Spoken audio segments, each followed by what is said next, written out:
Class में सीखेंगे negative sentence of future perfect tense. Okay, तो फ्यूचर परफेक्ट टेंस का नेगेटिव सेंटेंस कैसे बनाएंगे उसको सीखना है। तो सीखने के लिए सबसे पहले क्या करना पड़ेगा, सेंटेंस को समझना पड़ेगा कि ये सब जो सेंटेंस है किस अ, मतलब किस टेंस का है, राइट। तो ये पहले पहचानने का नियम आप सीखो। पहचानने का नियम यहाँ पे सिखा रहा हूँ। तो जो फ्यूचर परफेक्ट टेंस का जो नेगेटिव सेंटेंस होता है वो पहचानने के नियम अच्छी तरह समझ जाओगे तो आसानी से इस सेंटेंस को बना पाओगे, राइट। चलो समझाते हैं इसको, और इसको एकदम कॉपी में नोट डाउन करना। जिन वाक्यों के अंत में चुका होगा, राइट, चुकी होगी, चुके होंगे और नहीं शब्द लगा हुआ, ठीक है, नहीं वर्ड, नोट, एनओटी नोट, तो ऐसे वाक्यों को फ्यूचर परफेक्ट टेंस का नेगेटिव सेंटेंस कहते हैं या समझना चाहिए। यहाँ तक क्लियर हो गया।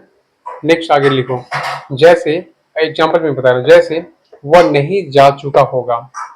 तो इसका एग्जाम्पल देख लो, वह नहीं जा चुका हो क्या होगा, he will not have gone, he will not have gone, ठीक है।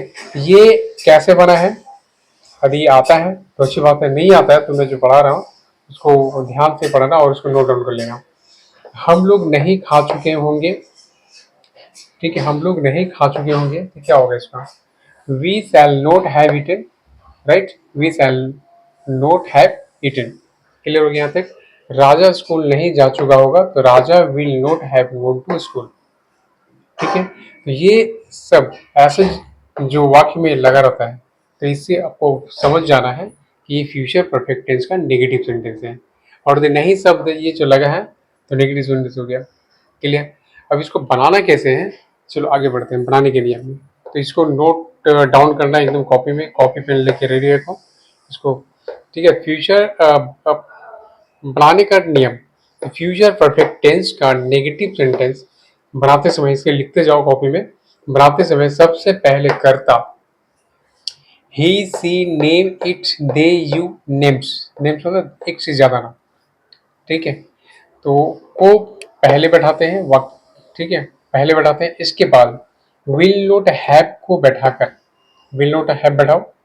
उसके बाद क्या है, वर्ब थ्री को बैठाते हैं और वाक्य के अंत में ऑब्जेक्ट को, ऑब्जेक्ट कर्म को बैठाकर वाक्य पूरा करते हैं। जैसे वह लड़ाई नहीं कर चुका होगा, इसके पहले हम फॉर्मूला बताते हैं, ठीक है। Subject plus will not have plus verb three plus object, ये फॉर्मूला भी मैं बता दे रहा हूँ यहाँ पे। तो फॉर्मूला का मैंने यहाँ पे डिस्क्राइब कर दिया है करके, इसको भी कॉपी में लिख लेना, इसको भी कॉपी में लिखना है। क्लियर। अब इसको एग्जाम्पल पढ़ते हैं। वह लड़ाई नहीं कर चुका होगा तो क्या होगा, he will not have fight, है ना। वह वह किस में आता है, ये ही मीन्स वह है, राइट।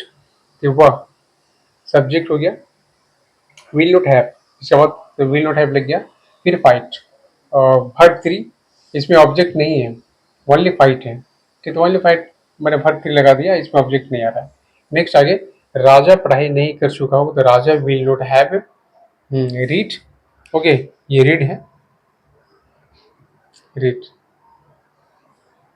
क्या हो गया, Raja will not have not read, will not have read, ठीक है, will Raja will not have read. Clear. Sita कल ही निबंध लिखना समाप्त नहीं कर चुकी हुई, क्या होगा, Sita will not have finished writing the essay by tomorrow, ऐसे करके बनता है, ठीक है। उसने यह समाचार नहीं सुन चुका होगा तो क्या, he will not have heard this news. ये सब कैसे बन रहा है, ये फॉर्मूला से बन रहा है। और ये मैंने जो फॉर्मूला का डिस्क्राइब कर दिया, इसको भी एकदम ध्यान से लिखना और इसको बार बार पढ़ना तभी समझ में आएगा, ठीक है। वहां से आप नहीं गा चुका होगा, वहां से आप नहीं गा चुका होगा तो क्या है, श्याम विल नॉट संग ए सॉन्ग देयर, क्योंकि हमेशा याद रखना वर्ब का तीन फॉर्म होता है, first form, second form, third form. तो ये जो पास्ट फ्यूचर, जैसे प्रेजेंट परफेक्ट हो गया, पास्ट परफेक्ट हो गया, और फ्यूचर परफेक्ट में क्या लगता है, वर्ब थ्री लगता है, ठीक है, वर्ब का तीसरा रूप लगेगा, ठीक है, हमेशा याद रखना है इसको। तो ये नेक्स्ट आगे बढ़ते हैं। यदि करता आई और वी रहे, तो इसे वाक्य के पहले बैठाते हैं, इसके बाद शैल नॉट हैव को बैठाते हैं, इसके बाद वर्ब 3 को बैठाकर अंत में ऑब्जेक्ट को बैठाकर वाक्य पूरा करते हैं। राइट। फॉर एग्जाम्पल इसके पहले फॉर्मूला पढ़ते हैं, subject plus shell not have plus verb 3 plus object. अब ये ध्यान रखना कि आई और वी के साथ जनरली सब ये विल का ही इस्तेमाल करते हैं, ठीक है। लेकिन ग्रामेटिकली के हिसाब से यदि आप देखा जाए, मैं यहाँ पे समझाता हूँ, यदि 3 वर्ड आता है, आप देख लो ध्यान से, 3 वर्ड, आकांक्षा, आदेश और आज्ञा, ये 3 वर्ड है, ठीक है। आकांक्षा, आदेश और आज्ञा। आज्ञा मीन्स ओबे, आदेश मीन्स ऑर्डर और आकांक्षा मीन्स इंस्पिरेशन, ठीक है। तो ये 3 चीज, 3 वर्ड रहेगा, तब क्या होगा, तो वो व्हील के स्थान पर शैल हो जाएगा और शैल के स्थान पर व्हील बैठाया जाता है, यहाँ पे चेंज होगा। क्लियर। बाकी ये जब 3 वर्ड नहीं आएगा तो जनरली सब में शैल ही लगता है, लेकिन सब अभी जनरली यूज करता है, इसमें विल ही यूज करता है, ठीक है। लेकिन ये जब भी आप ग्रामर में, जब भी आप इंग्लिश का एग्जाम दे रहे हो तो ये इस्तेमाल होगा। तो अधिकर्ता आई और वी रहे तो इसे वाक्य के पहले बैठाते हैं, इसके बाद शैल नॉट हैव को बैठाते हैं, इसके बाद वर्ब 3 को बैठाकर अंत में ऑब्जेक्ट को बैठाकर वाक्य पूरा करते हैं। जैसे मैं स्कूल नहीं जा चुका हूँगा, मैं स्कूल नहीं जा चुका हूँगा, I shall not have gone to school. इसमें क्या है, आकांक्षा, आदेश और आज्ञा नहीं आ रहा है। हम लोग पटना नहीं जा चुके होंगे, तो क्या होगा, we shall not have gone to Patna. हम लोग पिताजी का बात नहीं मान चुके होंगे, मतलब यहाँ पे क्या है, पिताजी का बात नहीं मान चुके, आज्ञा क्या आ रहा है ना।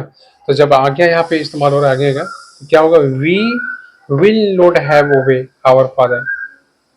क्लियर, यहाँ पे समझ में आ गया ना। ये जब 3 वर्ड आता है सेंटेंस में, तब वहाँ पे ऑटोमेटिकली चेंज हो जाता है, विल की जगह सेल, सेल की जगह विल लगता है। क्लियर हो गया।